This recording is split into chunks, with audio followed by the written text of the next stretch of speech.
sugar rush. In this world we trust so much. 54 interviews coming through, sharing stories just for you. Learn from pros, their journey bright, from the morning till the night. Every tale a candy treat. Tune in now and take a seat. Welcome to the Cotton Candies. Life is sweet and never bland.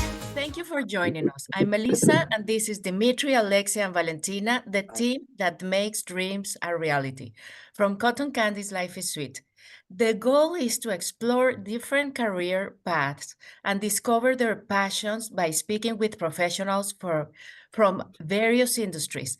52 interviews in 52-week challenge.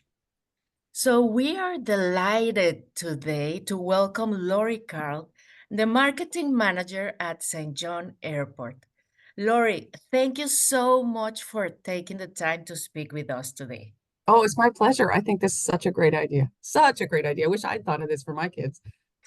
Yeah, we're really excited to meet you. Oh, Yeah, you thanks as so much well. for coming. Hi, Lori. Well, my name's Alexi, and this is Valentina, and we're so grateful for coming and being, I guess, our first visitor for the 52 Awesome. week challenge. Yeah. And a little bit about ourselves is that during COVID times, me and my sister started a cotton candy business called Cotton Candies Life is Sweet, and now trying to scale it. And now I guess doing this project that can help us and the youth. Yeah. Yeah. And we're really looking forward to it too. It's really hard for me to not interview you because I want to ask you more about that myself. I want to know what got you started with cotton candy. I think that's awesome. Maybe I'll have to have like my own show and do that with you. That's great. Lori, if you could give us a brief overview of your career path and how you came to work in marketing at the airport. Yeah. Well, I didn't intend to work marketing and public relations at an airport. It just sort of happened as my career evolved. But I went into broadcasting school right out of high school, and I became a radio broadcaster, and I did that for 20 some years of my career, probably close to 25 years of my career. So I did everything from news writing and reporting and broadcasting news to a morning show to marketing and promotions. And I was a producer of audio producer. So I did a little bit of everything, wrote scripts for commercials, and so, yeah, and I worked my way around different roles at a few different radio stations, and I did that for a long time. And during that time, to give you a little insight, I went back to university while I was doing the morning show and raising my kids, and I got my undergraduate degree. So I decided I wanted to do something else because I had, exhausted almost every department I could and tried all the things, and I thought I needed a new challenge. So I ended up getting a job as manager of corporate citizenship for Ocean Capital, which is John Irving's group of companies. So I worked in his office and did that for his whole group of companies, which is basically anything that is forward-facing, representative of the companies, whether it's donations or it's things they're doing in the community or it's betterment for their staff or those kinds of things. So there was quite a portfolio that was part of that. I worked on a lot of philanthropic things with that. And I did that for 5 years when I saw this opportunity arise. And I thought, I could get behind this. I think this will be a really interesting challenge for me, not having worked in the aviation industry. I dabbled a little bit with my last job. They have a hangar and pilots and aircraft, and I was always asking questions about the flights and about how they got into their careers. I'm always a lifelong learner, and so I had that little tiny bit of background on it. But this has been a really interesting change for my career, and I'm really enjoying it. Yeah. Wow, that sounds amazing. Well, thank you. And now Alexia and Valentina, they have a few questions for you that they would love to ask you. Could you describe to us your typical day and what it looks like? Typical day. Let me think. There's no typical day per se. I work, like a 8 to 5 ish.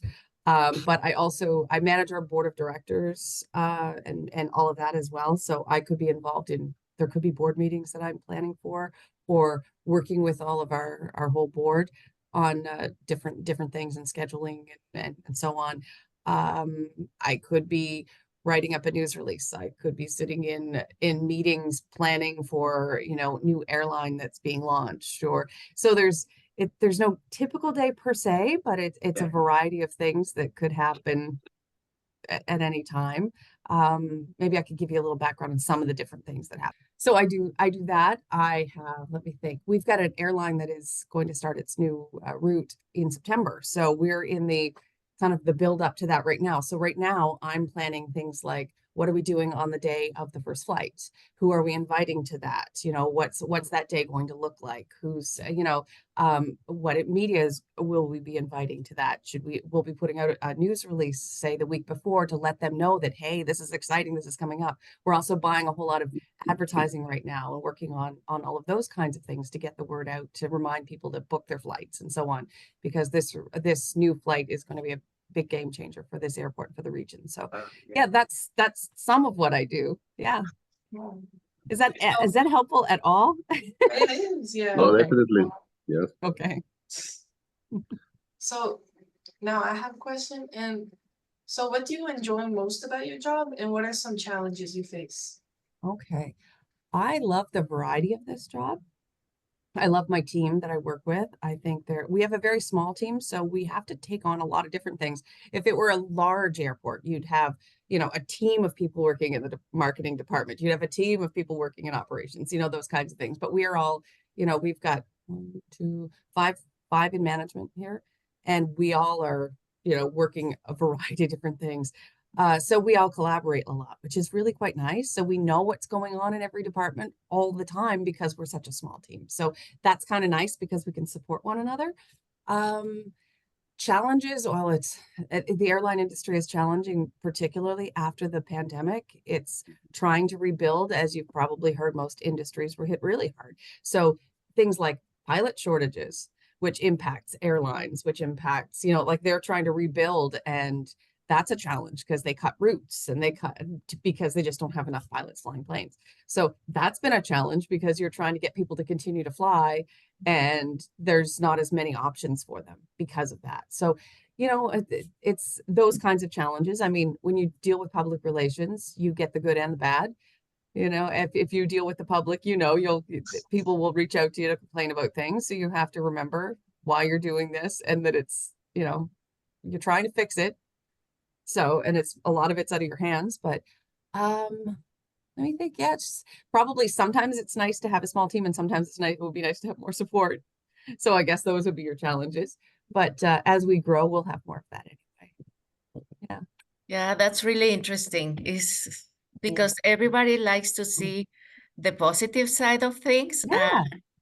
Sometimes you need to fix or have a mindset of solutions, right? To improve. Yeah. Well, Or and that's sort of what we've had to do. We've had to think, outside the box when it comes to air travel here in St. John, because, we have 3 airports within a short distance from one another, and it's very easy to constantly just try to lure airlines from one another, but that's not helping the province. All it is just, it's a little bit better here, and then it's a little bit worse there, and then it's a little bit. So what can we do to make a solution for that? So, like, for example, and I'm not going to get into a big ad for you guys, but like the airline that we're launching in September is thinking of this differently, because we're reconnecting this area to another larger hub, and that gets us, and then that partnership that they have with Air Canada is going to get us to even more places.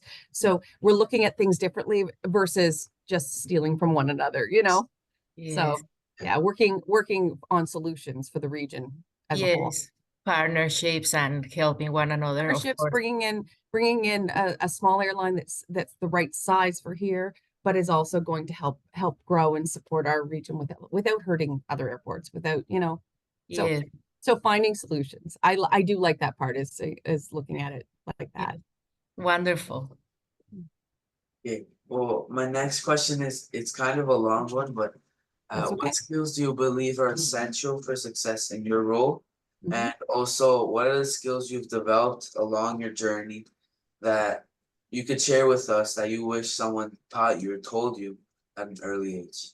Yeah, I would have, and I don't know, do either of you do theater or public speaking or anything like that in I school? mean, I mean, for maybe some, like we've Presentations. come like talk about our business. So I guess we've done Yeah, some public Yeah. That's speaking. fantastic. Yeah. The more opportunities you have to do that, like when I was in high school, one of my courses made us do presentations all the time, and I actually didn't mind doing them. But the more you do those kinds of things, the more confidence you build, and it's speaking your mind about things because your ideas might be very important in a meeting. And if you sit back and go, "Oh, I don't want to speak up because I'm kind of shy or they won't listen to me," I think it's important to have that experience to get up on a stage if you have the opportunity to do theater, or interview for things if you can more often, or because that just grows you and it makes you more confident and it gives you, you have more belief in Yeah. yourself because you realize, well, geez, that wasn't so hard, and then the next time it gets a little easier and so on. And I think that's going to be, no matter what career you go into, I highly, highly encourage you to get into to do more of that. My oldest son did that, and when he was in high school, he did theater and he did sports and all those kinds of things. And I'm telling you, the kid's really resilient, in terms of he just, he's about to move away next couple about a week or so from now. He's 21, almost 22, but he's about to move to northern BC in this new career path, and he's setting everything up himself. It's like, well, I got to find myself a place to live out there, and I got to figure out the logistics of moving my stuff and all of this, and it's just building that confidence in yourself. Now, I'm hoping I can encourage my other boys to go into some kind of theater, whether or not they will, but something that gets them up in front of people more often is, it's life-changing in terms of being able to be confident. Those soft skills, I know people, when I was a kid, they'd say, oh, go and get a degree or go and get, you have to have some kind of post-secondary or whatever. But it's the soft skills that you can't teach people. It's learning how to plan and collaborate and organize and develop people skills and being kind and having conversations and listening. All of that stuff is crucial, like sitting in a meeting and listening to what people have to say instead of being the one that always feels they have to have their opinion out there. Listen first. Listen. Those kinds of skills are really, really crucial. More than and not that my undergrad degree wasn't useful. It was. But I do think it's applying it, it's applying those soft skills and practicing them. Yes, this is so interesting. And the kids, Valentina and Alexei, they are learning a lot of soft skills, actually, because they are interacting a lot with the clients, like in all the Yeah. events. So I that's, think that's brilliant. Yeah, yes. you're way ahead of most kids your age. Way ahead. And we have, well, Dimitri can explain a little bit because sometimes we'll learn on the spot how to solve problems. So Mhm. Well, I right, have one exactly. more question. Yes, go ahead. So when you were younger, what did you dream of becoming? A musician, probably, like a rock star, I would imagine. Yeah. Well, I mean, when I was really little, a cowboy maybe, or all of the silly stuff. But yeah, later it was like, yeah, I'm gonna be a big star. And then I was like, I wanted to be a nurse at one point when I was young, and then I realized some of the stuff that nurses endure, and I was like, I wasn't sure about that. I think I could do it and do it well now, looking back and being more confident now. But I think radio brought me out of my shell a lot. I mean, it was because you're forced to, right? You were put out in, like, you have to go talk to people all the time, and you have to broadcast on location somewhere where everybody's staring at you. It's like you have to get over it quickly. You really do. But I'll tell you, I think the first time I had to do that, I broke out in hives. Wow. I'm not kidding. I'm not kidding. I was blaming it on it. I had surgery and they put me on a medication, and I thought I had hives from the medication. I think it was just stress. I think I was so stressed out about having to go and do this for the first time, because you're in a location with hundreds of people going by and you're there for like 4 hours. And every time you put the mic on to broadcast, people turn around and look at you because it's what's going on over there, and everybody stares at you. And I'll tell you, whew, that was nerve-wracking. But now it doesn't bother me. Yeah. But it's experience. It's more doing that. Yeah. So if you ever want, if you have an interest in anything aviation related that's not like what I do, like marketing and public relations. We do an event every year here. It's called Elevate Aviation. I'll probably do it again next spring. It's a lot, it's work for us, but it's kind of fun too. And we invite high schoolers to come. I'm gonna say we had a few middle schoolers this year too. It's originally intended to get more women into the field of aviation, but they've kind of broadened it a bit. So we've had both. And we have speakers that are pilots and aircraft maintenance engineers and flight dispatchers and, you know, a variety of roles like that. But we also give them tours so that they get to meet the people who work around the airport itself within the terminal and learn about those jobs that are available. And then we take them over to the hangar next door and see the maintenance that they do on aircraft. And it's just and see the fire trucks, because we do have fire services here as well. So it's a learning opportunity for people who maybe didn't realize all of the different roles and the different things you can do within aviation. So I make sure you watch for that, because it'll be in the schools. Oh, wonderful. Yes. Well, Valentina, would you like to start with the closing remarks?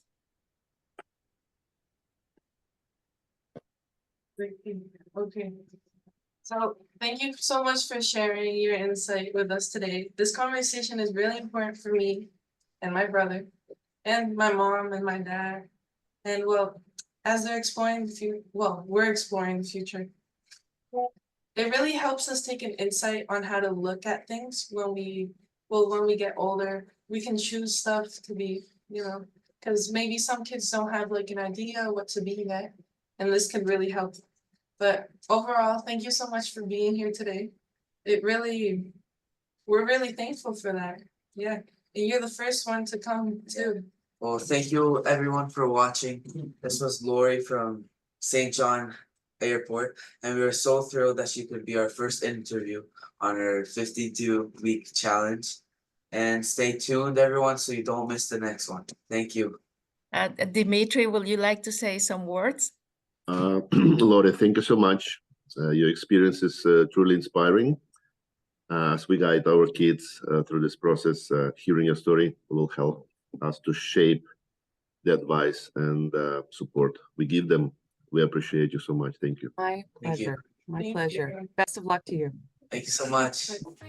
Hear the tips they share with pride, inspiration far and wide. From the highs and lows they've seen to the places they have been, every story rich and true, all to sprinkle onto you.